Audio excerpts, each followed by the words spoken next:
Go for it. Hello, everyone, and welcome back to the My Football Writer YouTube channel, and welcome back to an opposition preview video. I'm Freddie Humphry-Wakefield, and I'm joined by Matt Meir, a Stoke City fan, ahead of the Canaries' clash with the Potters at Carrow Road on Saturday afternoon. But the first question, really, for yourself, Matt, is how are you? How have things been, sort of outside the Stoke City supporting life? Hi, Freddie. Yeah, all good. Thanks. Hi, everyone. Keeping busy as we try our best to do, and use football as an escape, which we'll avoid that for this season. No, well, let's sort of, I guess, even though you're saying you want to avoid it, really the sort of first thing going into with Stoke City for sort of people who aren't all too familiar, what's sort of the season been like, of course, since you were relegated from the Premier League in 2018 or 2019 rather. It was 2018, wasn't it? Sorry, that's me getting my years completely mixed up. But no, it seems to feels like a lifetime away, Freddie. Oh dear. Well, I guess that's sort of.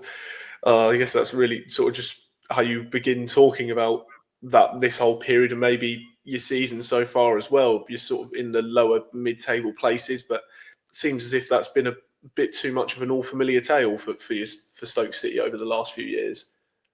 Yeah, it's been a tough few seasons since relegation, hasn't it? And I think a lot of teams, they either go one way or another when they get relegated. They either bounce back stronger and get another run at it. You know, look at the likes of West Brom, look at like the likes of Leicester. They come down, they get straight back up, sort of scenario. Or you have teams doing what we find ourselves doing, which is getting stuck in the Championship, which we know is not an easy league anyway. It's one of the most competitive in the world, I would argue. And end up sitting somewhere in either mid-table or doldrums and not quite having enough to get over the line. I mean, you look at the likes of Luton this season; they're struggling straight back down to the bottom of the table when it's only like last season in the Premier League, and they were pushing and making everyone's heads turn. So yeah, it's like we've had a tough few seasons in the Championship. The stats don't lie about that. We've really struggled, and I think that comes partly off field as well as on. Look at the fact that we've gone through 3 managers this season already. Yeah, no, it's never good reading. But one of those managers was a former Norwich City assistant coach in Narcis Pelac, who's now ended up at West Ham in the coaching staff. So, what was his tenure like? Of course, ended up being sacked, so maybe it wasn't the most fruitful of ones. But what was sort of that time period like? And now, sort of, you've gone to Mark Robins, who another former Norwich relation, being a former player, but seems as if that appointment was one of positivity because he's had such great experience in this division and success with Coventry, but seems as if that's not really been replicated at Stoke as of yet. So I think with Mark, he has a big job on and off the field. We haven't, let's be frank, we haven't been managed all that well in the back ends, the back office, so to speak. We haven't been managed very well the last couple of seasons. We appointed Jonathan Walters as director of football. So the chairman's changed. It's gone from Peter Coates to John Coates' son. John's tried to bring his stamp into the club. Some things have worked, some things haven't. You look at the investment off the field. We've finally got what fans wanted, which was a fan zone area. We've improved. We're making improvements around the match day experience for the fans, and that's great. Problem is alienating the fan base on the field. I expect, and this is where Mark Robins has this massive job with Narcis. I think it was a big gamble. Obviously, he's never managed in English football before, and fans have been asking the questions for a few years now about why we don't appoint a non-British manager.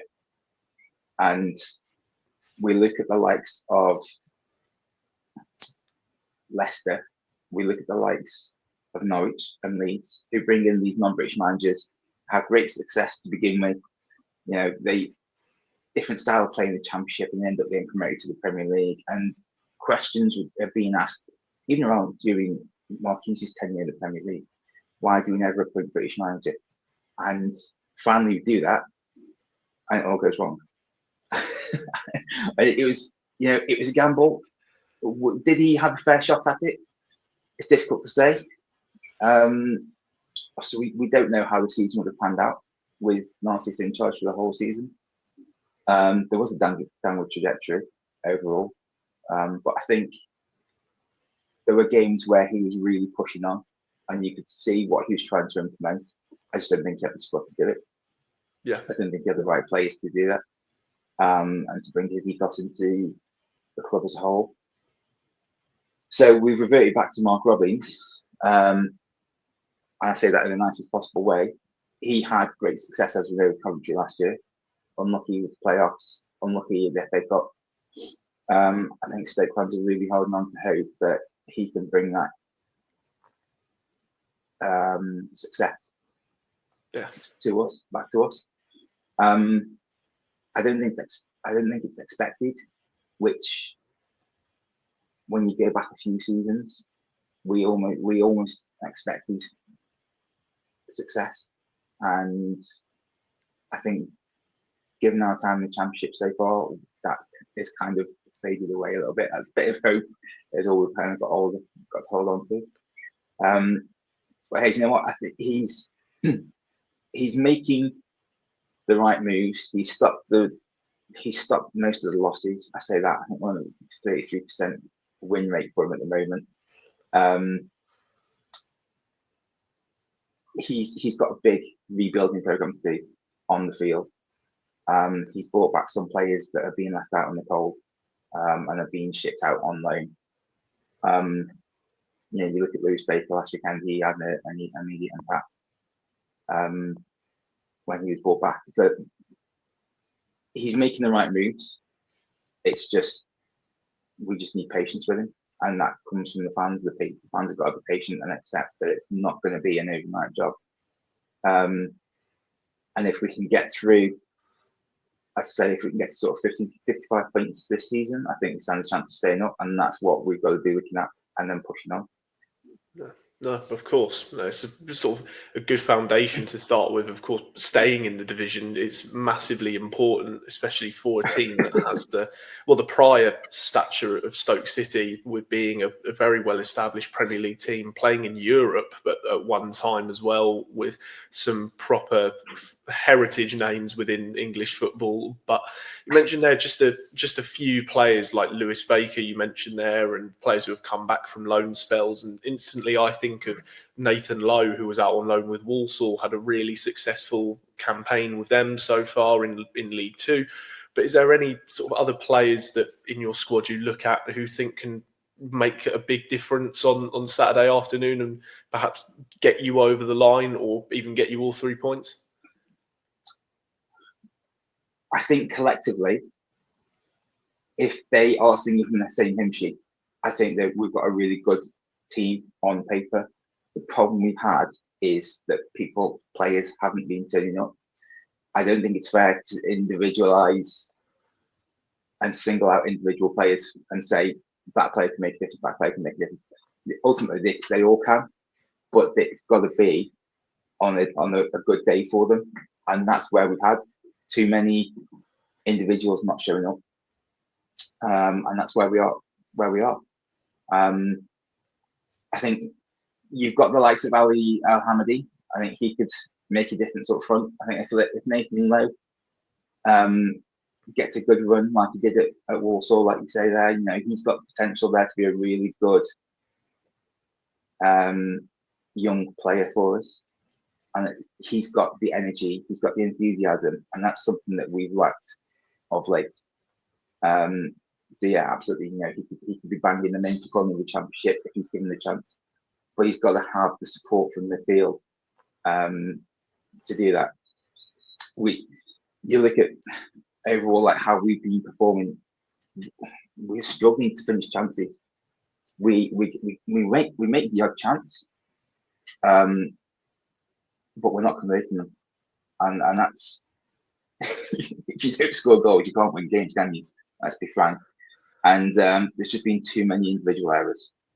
But like I say, if Mark Robins can get them singing from the same hymn sheet, I think any single player we've got a good championship team. We've got a good championship squad. And we've got players who can slot in if somebody is injured or isn't performing. We've got players behind them who can slot in. But it's getting them to work as a cohesive unit, which is where we've been struggling. Yeah, no, and no, it's important, as you've just said there, if everyone can be on that same page, and especially under a new manager, if you can see signs of that beginning to work, then even as well, going back to what you said, if you keep that hope, and that maybe, well, right now it might be the hope that's killing some Stoke City fans, but if it can continue to click and eventually all come together, then you could be in for a decent project, and maybe finally you can climb up the table and start to see the beginnings of something there. But sort of going back to when the sides last met, and it was a 1-1 draw at the Britannia Stadium. Norwich had a lot of injuries on that afternoon. But if you perhaps were able to catch it, or if you've seen any other Norwich games, what have you made of sort of Norwich's season so far and what they're trying to implement as a team? And has that maybe impressed you from what you've seen under Johannes Oftarup since his arrival, or maybe have you not seen enough just yet to have a proper sort of decision on it? I've not seen enough to make a fair judgment on it. I feel a little bit like Norwich are a bit like us in the sense of they're trying new things, and some things are working, some things aren't. That said, you're a few years ahead of us in trying these things, and so you've learned from them. Your owners and your board have learned from what hasn't worked and are implementing things, I believe, on the field that have worked and that do work. And I think to some degree your league position belies just what a good squad depth you've got. And I think the championship this year seems really tight in the sense of like we are I think we're somewhere like 17th, and with like 6 points ahead of the relegation zone, and you're 5-6 points ahead of us. Yeah, I believe so. But there's not all that much difference then to jump into playoffs. If you get a good run of games behind you, you're in the playoffs and you're in the playoff picture.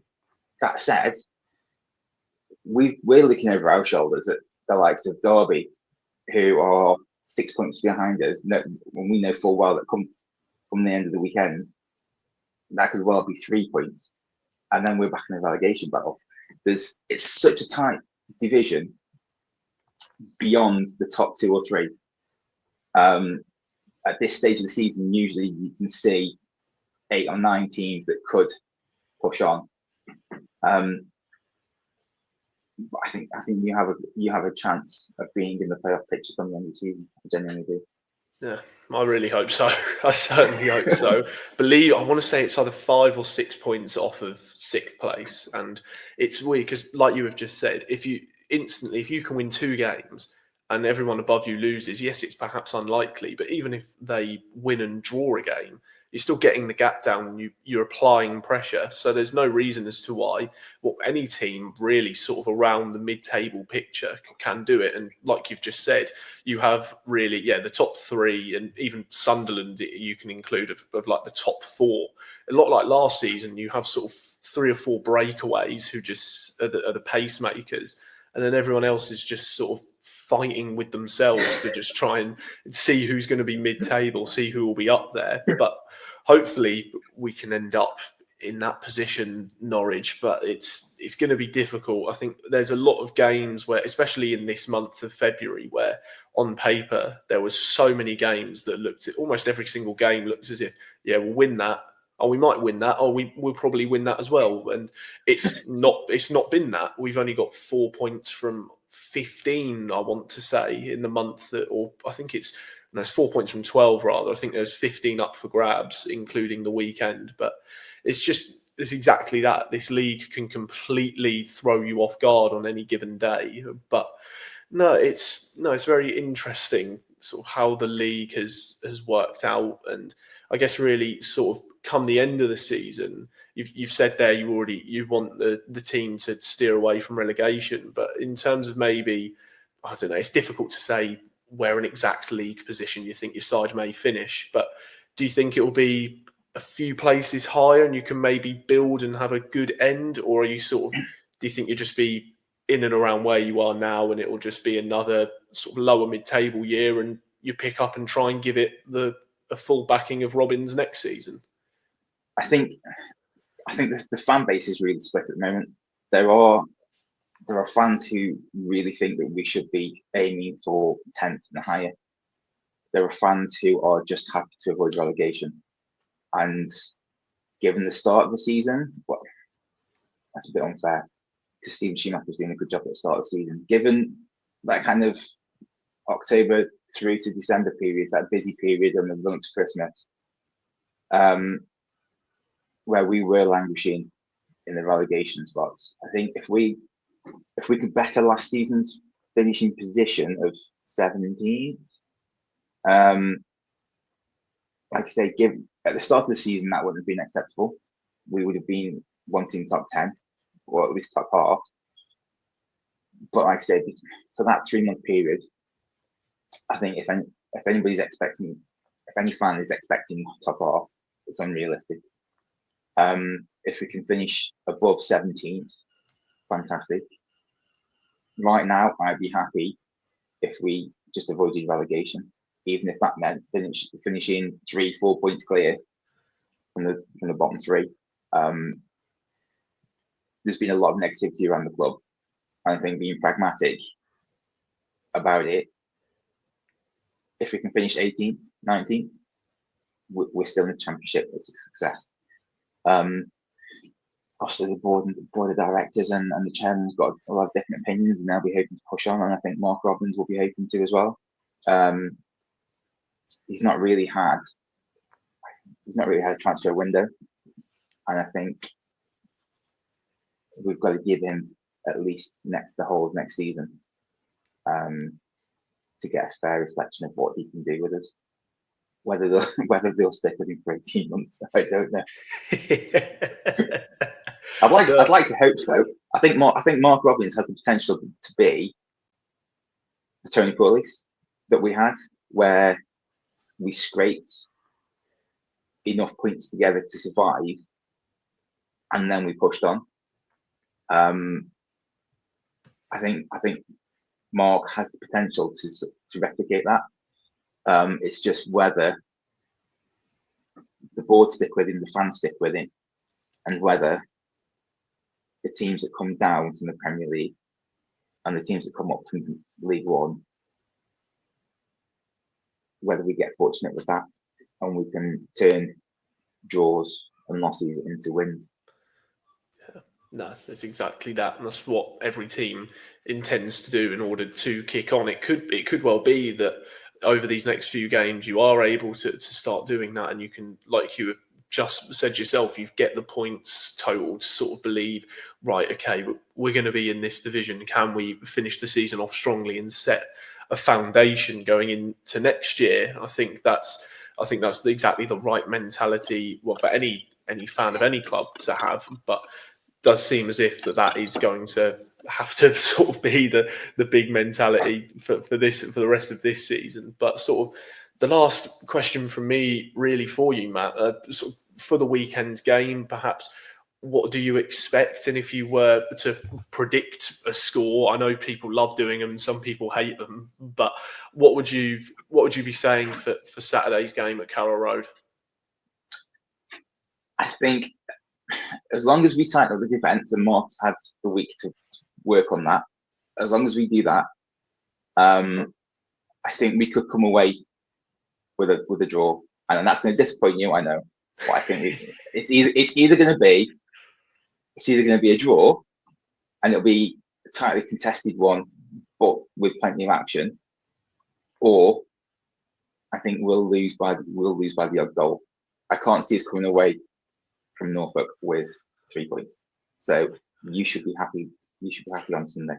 I hope so. I really do. But no, I completely agree with your assessment there. I think from Norwich as of late have had really good success against a Mark Robins side. I think last season against Coventry, we got 4 points off them.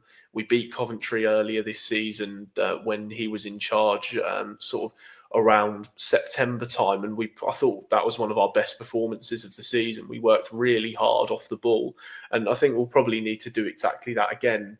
We've had a lot of sucker punches as of late, have Norwich, but no, I completely agree with your assessment. I think I may well end up going for a draw myself. I think if Robins does his proper homework on this team, which was seen by Preston about a week and a half ago, they just knew exactly what to do to counteract this Norwich team. They sat so deep in defence, they got an early goal, and they just prevented them from playing. So if Robins takes inspiration from that, then you could be the happy man come Sunday, and I could be cursing away. We don't deliver sucker punches this season, unfortunately. So I think if there's going to be any late goals, it'll come from your team. It'll come from Norwich. I think I can see it either being sort of a 1-1 or a 2-1. Yeah, that's where I'm sitting at the moment. And do you know what? 1-1 I'd be happy with. I'd happily take a point at the moment, because it's chipping away at that sort of 50-51 points that I think we need to stay up this year. Yeah.